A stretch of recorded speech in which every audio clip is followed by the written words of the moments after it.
The ICU makes a sound at 2 a.m. that nobody warns you about. This low, mechanical hum from the monitor, tracking your own heartbeat, steady and indifferent, like it doesn't know yet whether it should be worried. I was lying there on a Tuesday night in April, 41 years old, 3 broken ribs, and a collapsed lung from a car accident on a 64, when my phone buzzed on the tray table beside me. A photo. My mother, my brother Trevor, his wife, their 3 kids, all crammed around a pizza box on their kitchen counter, everyone smiling. The caption read, "Wish you could have made it tonight." I read it twice. Oxygen tubes still taped under my nose, and I remember thinking, with total clarity despite the pain medication, she doesn't know I'm here. And then, a half-second later, no. She knows exactly where I am. She just decided pizza night mattered more. But here's what my mother didn't know. Sitting in that kitchen with her phone raised for a group photo, I had already signed the documents, weeks before that accident. And by the time she found out what they said, it would be far too late for her to do anything about it. Welcome back to Home of Secrets. I'm Jo, 41, an estate and elder law paralegal from Richmond, Virginia. This is the story of what happened when my mother sent me a pizza photo in the ICU instead of showing up, and what she didn't know, I'd already put in writing. If you've ever been the invisible one in your own family emergency, stay with me, drop a comment, and subscribe, because this one has paperwork behind it. I was 9 when my brother Trevor was born, and I remember the specific moment the household's center of gravity shifted and never shifted back. Trevor had a heart murmur as a baby, nothing serious, resolved by age 3, but my mother built an entire identity around having the sensitive one, and once she had that identity, she never let it go, even decades after there was nothing left to be sensitive about. I was the one who got put in charge of things early, walked myself to school at 7 so my mother could take Trevor to his cardiology follow-ups, made my own lunches by 8, learned to do my own laundry by 10 because you're just more capable than he is, Jo. You always have been. I brought home a straight A report card in 6th grade, and my mother said, "That's wonderful, honey," while looking at Trevor's soccer trophy on the shelf, a participation trophy from a league where every kid got one. That trophy sat on the living room mantel for 11 years. My report cards went into a drawer. By the time I was in college, on a partial scholarship, I'd worked 2 jobs to supplement. Trevor was still living at home at 22, and my mother introduced him at a family gathering as figuring things out. You know how boys are. The same gathering where she introduced me, 25 at the time, freshly hired at a law firm, as Jo. She does some paperwork thing. I'd just passed my paralegal certification with a top score in my program. I didn't correct her. I've never been someone who corrects my mother in front of a room. I've always just quietly filed it away, which, as it turns out, is a professional habit that eventually pays actual dividends. My grandmother, Eleanor, my mother's mother, is the person who raised me more than either of my parents did some years, especially after my father left when I was 14. She's the one who taught me to balance a checkbook, who sat with me at the kitchen table doing algebra homework, who never once made me feel like I was the backup child. So when Eleanor started struggling 9 years ago, early kidney disease, then a hip fracture, then the slow accumulation of things that come with being 81, geez, I was the one who stepped in. Not my mother, me. I coordinated her home health aides. I managed her medication schedule. I drove her to appointments twice a month, sometimes more. When her Medicare coverage gaps left her owing $6,200 for a hospital stay in year 2, I paid it. When her roof needed replacing in year 4, I paid $9,800 toward it, because her fixed income couldn't cover it, and my mother, when asked, said she just didn't have it right now. The same month she and Trevor's family took a trip to the Outer Banks. Over 9 years, between medical costs Medicare didn't cover, home repairs, a used car after hers failed inspection, and a full-time aide during a 6-month stretch after her hip surgery, I paid a total of $77,000 toward my grandmother's care and quality of life.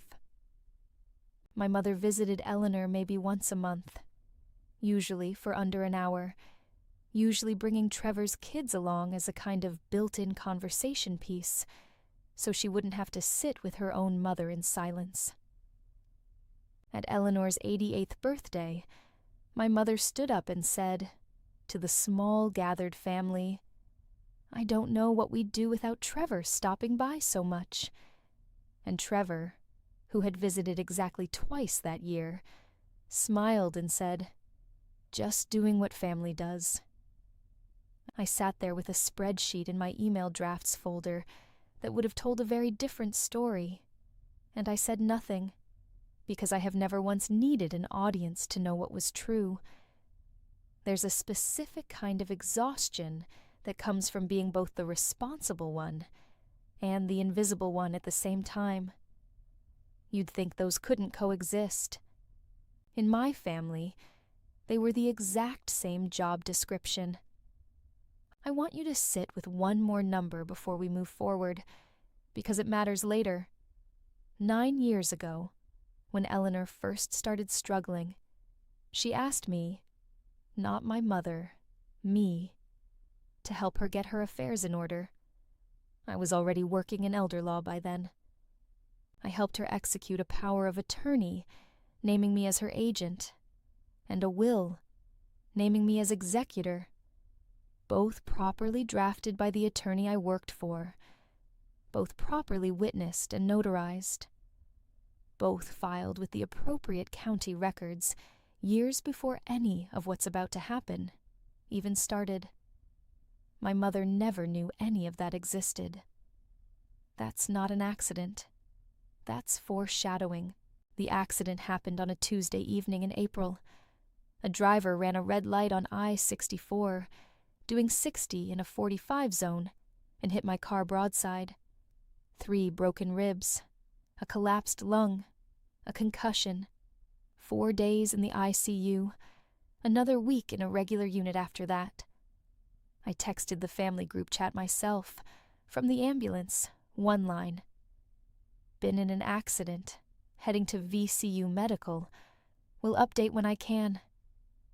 My mother responded with a single heart emoji 40 minutes later. Trevor didn't respond at all that first day. Nobody came. Not that first night. Not the second day. Not the third. I lay there with tubes in my arm and a chest that screamed every time I breathed too deep. And I watched the family group chat instead, scroll with plans for Trevor's daughter's dance recital that weekend. Completely unrelated, completely uninterrupted by the fact that I was in an intensive care unit 40 minutes from their house. On the 4th night, at close to 9 p.m., my mother sent the photo. Pizza night, Trevor's kitchen, everyone smiling, caption and all. Wish you could have made it tonight. I didn't respond right away. I set the phone down on the tray table, the way you'd set down a fork, and I looked at the ceiling tile above my bed for a long time. My hospital roommate at the time, a woman named Denise, recovering from gallbladder surgery in the next bed over, the curtain half drawn between us, asked quietly if I was okay. I told her, honestly, my mom just sent a pizza picture instead of coming to see me. Denise didn't say anything dramatic. She just reached over, passed the curtain, and squeezed my hand for a second. That was the first time in 4 days anyone had touched me with actual gentleness. Nobody in my family ever apologized for those 4 days. Not then, not since. They stayed silent about it in the specific way people do when they've decided, collectively, that acknowledging something is worse than the thing itself.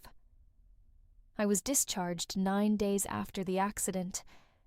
I spent the next 2 weeks recovering at home, mostly alone, moving slowly, breathing carefully, thinking clearly for the first time in years about what 9 years of invisibility had actually cost me. I didn't call my mother to confront her. I didn't need to. What I did instead was open the file I'd been quietly maintaining as Eleanor's power of attorney and executor, because that's part of the job, keeping meticulous records, dates and totals and receipts, and I updated it formally. I logged the $77,000. I logged the ICU stay, and the exact dates nobody visited. I logged the pizza photo, screenshot and all, time-stamped. I also did something I had legal standing to do, and simply hadn't prioritized yet. I formally reviewed, line by line, Eleanor's existing estate plan with her, confirming everything was still exactly as she wanted it, still properly executed, still on file. She confirmed it was. She'd never once considered changing it. I want to be clear. This wasn't me maneuvering anything. The plan had been in place for 9 years. I was simply making sure it was airtight, the way you'd double-check a beam before a storm. Because on some level, I think I already sensed one coming. I didn't cut my mother off financially, because I'd never been supporting her directly. Eleanor was the one I'd been supporting. But I did stop, quietly, and without announcement, covering the cost of the birthday gifts and holiday contributions I'd been fronting for Trevor's kids for years, to help out. The ones my mother always took public credit for at gatherings. If she wanted the credit, she could start paying for it. Within a month, the story in the family had rearranged itself into something almost unrecognizable. My mother told Eleanor, and apparently several people at her church, that I'd gone quiet on everyone after the accident, that I was pulling away from the family for no reason, that recovery had made me different, kind of cold. Nobody mentioned the 4 days. Nobody mentioned the pizza photo. Trevor, for his part, told a cousin at a graduation party that I'd always been a little distant, and that it's probably for the best. Honestly, less drama. I heard this secondhand, the way you hear most things in families that talk about each other, more than they talk to each other. I didn't defend myself to anyone. I didn't post the screenshot, didn't call the cousin, didn't ask my mother why she'd decided silence was easier to explain as my flaw than her own absence. Instead, I kept building the file. Dates, totals, screenshots. The same disciplined habit that had gotten me through 9 years of caregiving nobody acknowledged. If you've ever been the one holding a family together, while everyone rewrites you as the problem, I want you to know the paper trail doesn't care what anyone says out loud. It just sits there, patient, waiting to be relevant. It became relevant sooner than I expected. 6 weeks after I was discharged, Eleanor called me, her voice smaller than usual, and asked if I could come by. When I got there, she handed me a document. 3 pages, typed, clearly drafted outside any attorney's office. The formatting was off. The language sloppy in the way non-lawyers always get it wrong, using phrases like last will and testament, final and binding stacked redundantly, the kind of overcorrection people do when they're trying to sound official and don't know the actual conventions. It was a new will. It named Trevor as sole executor. It removed me entirely, not just as executor, but as a beneficiary altogether. At the bottom, there was a signature line for a witness, already filled in with a name I didn't recognize, dated 2 weeks earlier. "Your mother brought this by," Eleanor said. "She had me sign a first page. She said it was for the insurance. I didn't realize what it was until I looked closer just now." I sat with my grandmothers shaking hands holding that document, and I felt something in my chest that had nothing to do with the healing ribs. My mother had drafted a document herself, gotten Eleanor to sign 1 page under false pretenses, and forged or fabricated a witness signature for the rest, attempting to override 9 years of properly executed estate planning she didn't even know existed. I called Marion, the attorney I've worked under for 12 years, that same evening. She reviewed it in about 4 minutes and told me plainly what I already suspected professionally, but needed to hear from someone who wasn't standing this close to it. The document was invalid on its face, improperly executed, likely fraudulent given the witness signature, and legally irrelevant regardless, because it couldn't override an existing, validly executed estate plan, even if it had been done correctly. My mother, without knowing it, had committed what could reasonably be characterized as an attempt at elder financial exploitation, targeting her own mother, to cut out the daughter who'd spent 9 years and $77,000 keeping that same mother cared for. "She has no idea you're already the executor," Marion said. "Does she?" She had no idea at all. I want to be precise about what I did next, because precision is the whole point of this story. I didn't confront my mother immediately. I went, first, through the proper channel. Marion and I reported the fraudulent document to the appropriate state agency responsible for investigating elder exploitation, because that's the legally correct step regardless of who's involved, and because Eleanor, though sharp enough to catch the deception once she looked closely, was still a vulnerable adult who'd been misled into signing something under false pretenses. That's not optional in my line of work. That's the job. I also, separately, had Marion draft a formal letter to my mother, on firm letterhead, unemotional, procedural, informing her that the document she'd presented to Eleanor was invalid, that Eleanor's existing estate plan remained in full force, that I held both power of attorney and executor status under documents properly executed 9 years prior, and that any further attempt to alter Eleanor's estate outside of proper legal channels would be reported to Adult Protective Services as attempted exploitation, a report which, procedurally, had already been filed. My mother called me the day she received it. 41 missed calls is an exaggeration. It was 6, over 2 hours, each one angrier in voicemail than the last. When I finally answered, she led with, "You're trying to turn my own mother against me," which is a remarkable sentence to say to the person who's been paying for that mother's roof. "I'm not turning anyone against anyone," I said. "I'm following the law. The plan Grandma made 9 years ago is the plan that stands. You brought her a fraudulent document and had her sign part of it under false pretenses. That's not a family disagreement. That's a legal problem, and I've already reported it, because I'm required to. She tried the ambush a few days later, showed up at Eleanor's apartment unannounced while I happened to be there for a scheduled visit, launched into an accusation that I'd always wanted control, and that I was using Grandma to punish her for the accident thing. I didn't raise my voice. I told her, once, calmly, that I'd been in an ICU for 4 days, and the family had sent a pizza photo, and that if she wanted to talk about who was using whom, we could start there.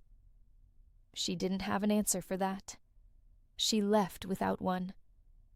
Eleanor's 90th birthday lunch happened 7 weeks later, at a restaurant my mother had chosen and, notably, insisted on organizing herself for the first time in years.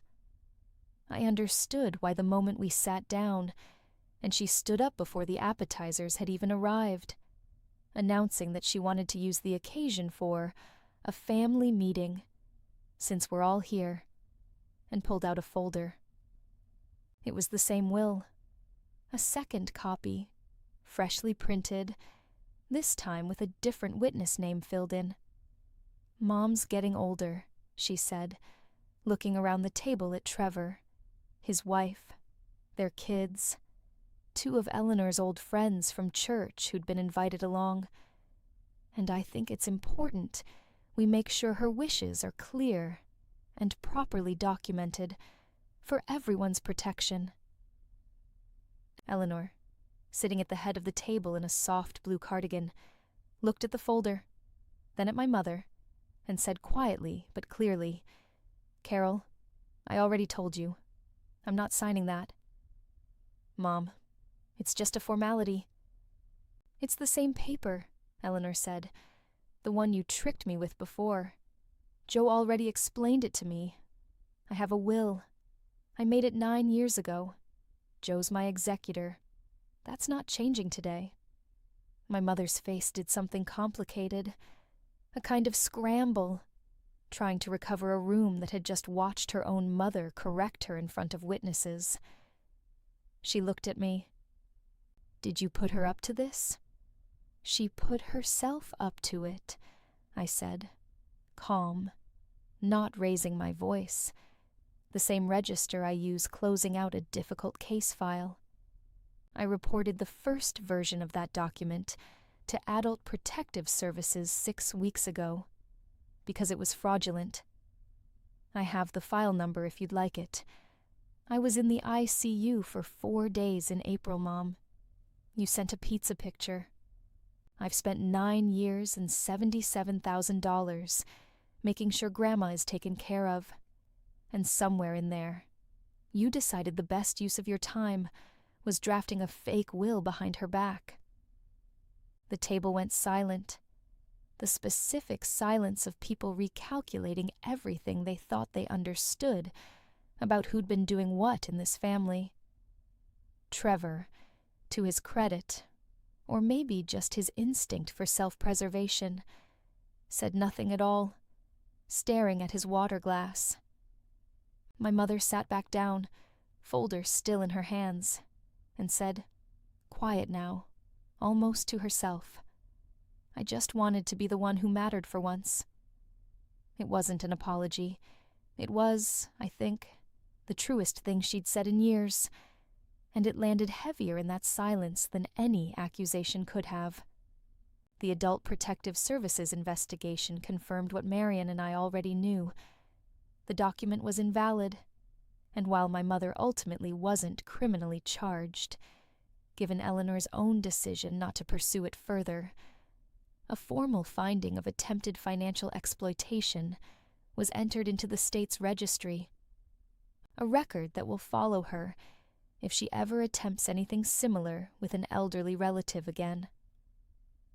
Eleanor, for her part, was furious in the calm, immovable way that people in their 90s sometimes get furious, and she quietly stopped inviting my mother to Sunday dinners for the better part of 3 months. My mother and Trevor's family didn't face any dramatic public collapse. No foreclosure, no arrest, nothing cinematic. What they lost was smaller, and I think more accurate.